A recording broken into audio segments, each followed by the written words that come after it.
Быйыл бүткүл дүйнөлүк жоолук күнү Кыргызстанда 8-чи рет белгиленүүдө. Бул күн коомчулук тарабынан жылуу кабыл алынып, көпчүлүк айымдар чыдамсыздык менен күткөн датага айланды.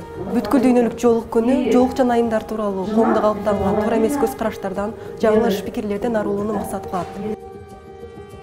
1 февраль бүткүл дүйнөлүк жоолук күнүнө карата борборубузда иш-чара уюштурулду. Бул күнү жоолук салынгысы келген эже сиңдилерге жакшы мүмкүнчүлүк түзүлүп, 15 айым жоолукка келди. Быйыл бүткүл дүйнөлүк жоолук күнү Кыргызстандын бардык айла аймактарында 8-чи рет белгиленип жатат. Ушул күнү ар бир областтарда, ар бир айылда айымдар чогулушуп, жоолук жөнүндө, анын тарыхы жөнүндө, дискриминация жөнүндө жана биригүү, диалог жөнүндө темаларды козгоп, маарекелерди өткүзүп жатышат. Белгилүү устазалар бул маанилүү жолу тандаган айымдарга жоолуктун исламдагы өкүмү, аялдын жашоосундагы орду тууралуу түшүндүрүп беришти.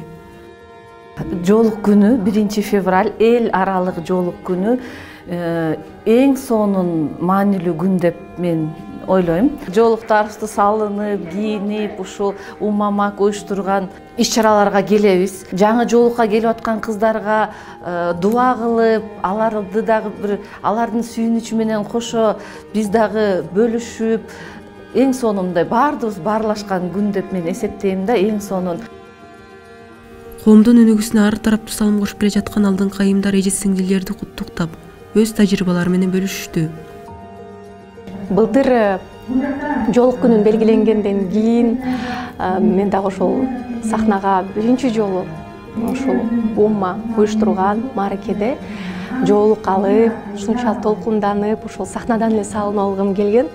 Бирок алдыда умралык сапар бар болгондуктан умрага барып келгенден кийин анан дагы болсо баягы өзүңдү даярдап, осознанно издеп коет экен, бул нерсени толук кандуу түшүнүп, анан ошол нерсени өзүң жасашың керек да. Иш-чара жоолукту кооз, тыккан салынуу боюнча мастер-класс, викториналык суроолор менен коштолду. Келген коноктор баалуу белектерге ээ болушту. Толкундоо биринчиден, анан ошо эми жоолукту салынгандан кийин төөлүктү кылып салынып кетсем деген эле оюм ошо да.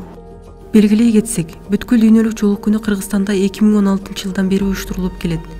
Бул иш-чара сырткы келбетибиз, кийимибиз, ой пикирибиз түрдүү болгонуна карабай, бири-бирибиздин тандообузду сыйлашыбыз керектигин жана өлкөдөгү көйгөйлөрдү биригүү, ынтымак менен гана чече ала турганыбызды коомчулукка жеткирип келет. Бүткүл дүйнөлүк жоолук күнү мен үчүн мен күтүп келген күндөрүмдүн бири. Анткени эң алгачкы күндөрдөн бери эле ушул күнгө, ушул майрамга катышып келебиз.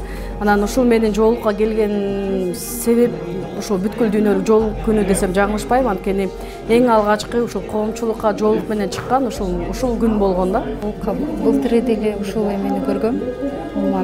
Макежиден ушунда ниет кылып койгон болчумун, бирок мында келгенге күчүм жетпеди окшойт.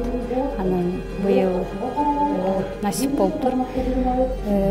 Мен аябай кубанычтамын, азыр толкунданып турам. Жана ушул уюштуруучуларга, макежиге мен чоң ыраазычылыгымды билдирем. Бул жерде мындай болду да, мисалы сен өзүң үйдө деле жоолук салынсаң болот. Эми бул Алла Тааланын айткан бизге парзы болгондон кийин. Бирок бул жерде мындай өзүңдү жалгыз сезген жокмун. Көп башка эжелер бар экен, мага окшош эжелер бар жана ар дайым сени колдоочу адамдар бар экенин сездим да. Ошон үчүн мен аябай ыраазы болдум. Жоолук күнү бир гана Борбор калабызда гана эмес, өлкөбүздүн башка облустарында, айыл аймактарында да уюштурулуп жатат. Демек долбоор бүткүл Кыргызстанга тарап, элдик долбоорго айланды десек жаңылышпайбыз.